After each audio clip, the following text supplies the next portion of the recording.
माशाल्लाह আমি লম্বা চওড়া কথা বলবো না। হযরত আলহাজ মৌলানা শেখ মুফতি আব্দুল করিম সাহেব কাসিমি দামাত বরকাতুহুম শেখুল হাদিস পদ্মমণি টাইটেল মাদ্রাসা, উনি যে সুন্দর করে বিস্তারিত বলেছেন, আমরা শুনিয়া সব দুঃখিত হইছি এবং খুশি হইছি। দুঃখিত হইল যে আমাদের দেশে এই দান্দাবাজি চলতেছে আর আমরা ঘুমাইতেছি, এর জন্য দুঃখ। আর খুশি হয়েছি যে ওলামায়ে দেওবন্দ, ওলামায়ে বাংলাদেশ, আসামের বিজ্ঞযোগ্য ওলামায়ে কেরাম সজাগ হয়ে গেছেন, এর জন্য আমরা খুশি। বলেন আলহামদুলিল্লাহ। আব্দুল কাদির মহতরম, 2 নম্বর কথা, আমি দারুন দেওবন্দ থাকতে কিতাব কিনছিলাম। হযরত আল্লামা আনওয়ার শাহ কাশ্মীরি রহমতুল্লাহ আলাইহি সাহাবজাদা হযরত আজহার শাহ কায়সার রহমতুল্লাহ আলাইহি উনি লেখছেন, আনোয়ার শাহ কাশ্মীরের ছেলে লেখছেন যে হযরত হাকিমুল উম্মত আশরাফ আলী থানভী রহমতুল্লাহ আলাইহি বলেছেন, আমাকে যদি কেউ বলে ইসলামের হক্কানিয়ত কি, ইসলাম যে সত্য ধর্ম তার প্রমাণ কি, তাহলে আমি একটাই দলিল বলবো। কি দলিল বলবেন? আমার নিকটে আনোয়ার শাহ কাশ্মীরি উনি মুসলমান, এর জন্য আর অন্য কোনো দলিলের দরকার নাই, ইসলাম ধর্ম সত্য। সুবহানাল্লাহ বলবেন না? আনোয়ার শাহ কাশ্মীরি রহমতুল্লাহ আলাইহি মুসলমান, এর জন্য এটাই দলিল সবচেয়ে বড় আমার কাছে যে ইসলাম ধর্ম সত্য।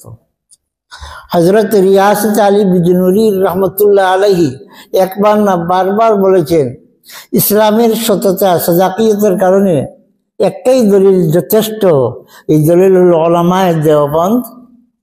আলহামদুলিল্লাহ, ওনারা অন্তর দিয়া, ইমান দিয়া, স্বাস্থ্য দিয়া, বুদ্ধি দিয়া, টাকা পয়সা সব কিছু দিয়া ইসলামকে ভালোবাসেন, এর জন্য উলামায়ে দেওবন্দ হক একটি জমাত। বলেন সুবহানাল্লাহ। উলামায়ে দেওবন্দি বেজালকে সমর্থন করে না। তো বর্তমানে মুফতি সাহেব বলেছেন আপনাদের সামনে, আমি লম্বা জড়ো করবো না, বাংলাদেশের একটা তো ঘোষণা হয়ে গেছে। কিছু মানুষই বলে সাদিয়ানি, আমি বলি না সাদিয়ানি, কাদিয়ানি সাদিয়ানি সব একই বরাবর, এটা বলতে পারি। খারাপ পাইতে পারেন আর না হলে তো মুফতি সাহেব যেমন সুন্দর করে বলছেন যে আমরা সাহেবের পন্থাকে সমর্থন করি না। দেওবন্দ বাংলাদেশওয়ালা বয়কট করে দিছে। আমাদের অঞ্চলে বেশিরভাগ তবলিগ যারা করতেছে তারা জনসাধারণ, ময়মুরব্বী, ইসলামী শিক্ষা নাই, তারা করতেছে, ওদের মন ভাঙ্গি যাবে। এর জন্য আমরা ওনাদেরকে তশকিল করতে হবে।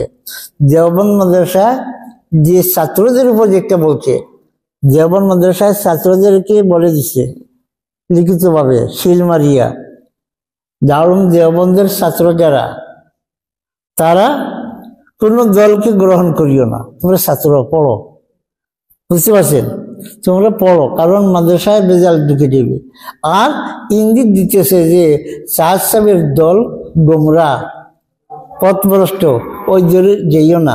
আমি শুধু পরামর্শ হবে এই হিসাবে বলবো যে আমাদের হুজাই বহুত পিছনে, হুজাইয়ে আজ পর্যন্ত সজাগ হয় নাই। না হওয়ার কারণ আছে, এইখানে বলা যাবে না। বড় ইজতিমা হয়ে গিয়েছে, আর এত বড় ইজতিমা হয়েছে শিবপুরে, এই ইজতিমাটা গন্ডগোল হোক না, এর জন্য খামোশ ছিলাম, কিন্তু এখন আর খামোশ না। আমাদের আজকে যে মুফতি সাহেব বলেছেন ওই ফতোয়াগুলোর কপি আমাদেরকে দিতে হয়। আমরা হুজাই জেলার উলামায়ে কেরাম সারা না, কয়েকজন আগবাগ নিয়ে প্রত্যেক মাদ্রাসায় উলামায়ে কেরামের কাছে 2টা-1টা করে পৌঁছে দিতে হয়। আর এই মতো পৌঁছাই দিলে ইনশাআল্লাহ মাদ্রাসার উলামায়ে কেরামে কাজ করবেন। যেমন ইংরেজকে সরানোর জন্য দেওবন্দকে লাগানো হয়েছিল, আর চাঁদপন্থীকে সরানোর জন্য আমাদের ওলামাদেরকে লাগাইতে হবে। এই সুন্নত আদায় করার জন্য আমি একটা পরামর্শ দিলাম। আর হযরত মৌলানা মুফতি কি নাম ছিল, খুবাইব মদনী সাহেব দামাত বরকাতুহুম, আলহামদুলিল্লাহ হযরত আরশাদ মদনী সাহেবের নাতি হয়, ফরির গড় নাতি। ওনার বক্তব্য শুনবো, আর উনি এই সম্বন্ধে বেশি জানেন। আলহামদুলিল্লাহ আমরা সব আজ থেকে কোমর বান্ধিয়া সাদ পন্থীদেরকে গালাগালি করব না, ধাক্কাধাক্কি করব না, ওনাদেরকে বুঝাইয়া দিতে হবে, যেও আসবে বুঝাইতে দিতে হবে। যত বড় তবলিগওয়ালা হন না কেন আপনারা উলামায়ে দেওবন্দের পায়ের ধুলি না। আর উলামায়ে দেওবন্দ যেটা ফতোয়া দিছে এই ফতোয়ার উপরে আমরা আমল করবো। ওয়া আখির দাওয়ানা আলহামদুলিল্লাহি রাব্বিল আলামিন।